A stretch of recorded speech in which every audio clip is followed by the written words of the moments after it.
Gordon was resting in the siding, sometimes he thought, it's really tiring to be such a large and splendid engine. One does have to keep up appearances, so.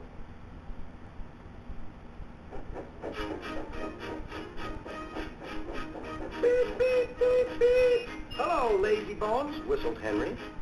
What cheek, spluttered Gordon. That Henry is too big for his wheels. Fancy speaking to me like that. Me, who has never had an accident.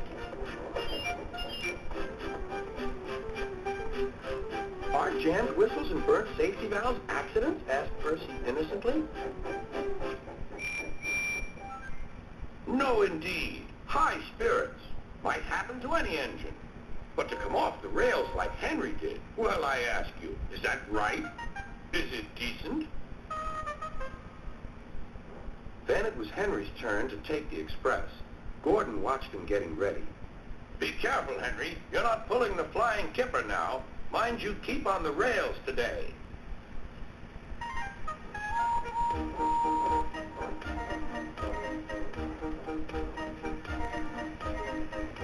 Henry went off in a huff. Gordon yawned and went to sleep. But not for long. Wake up, Gordon, said his driver. A special train's coming and we're to pull it. Is it coaches or freight cars? Cars, said his driver. Cars, said Gordon.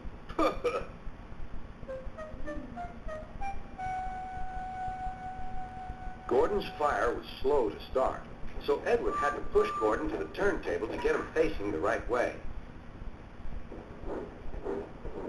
I won't go! I won't go! Grumbled Gordon. Don't be silly! Don't be silly! Puffed Edward.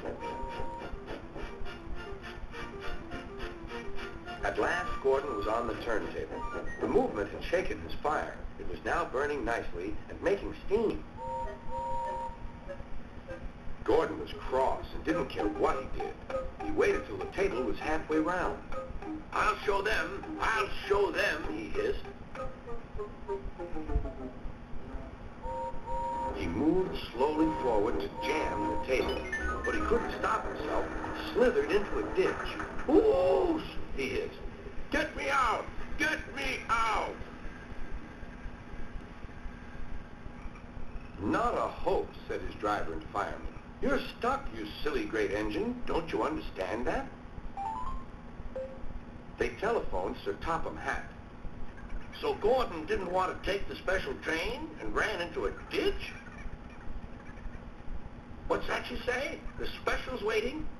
Tell Edward to take it, please, and Gordon, leave him where he is. We'll get him out later. On the other side of the ditch, some little boys were chattering. Oh, doesn't he look silly? They'll never get him out. They began to sing. Silly old Gordon fell in the ditch, fell in the ditch, fell in the ditch. Silly old Gordon fell in the ditch, all on a Monday morning. Gordon lay in the ditch all day. Oh dear, he thought, I shall never get out. But that evening they lifted Gordon and made a road of sleepers under his wheels to keep him from the mud.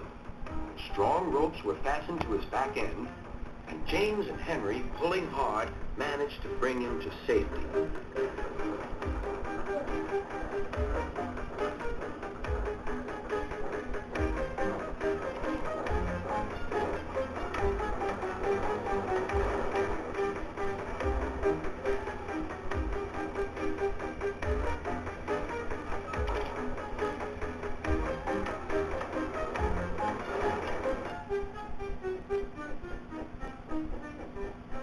Late that night, Gordon crawled home, a sadder and wiser engine.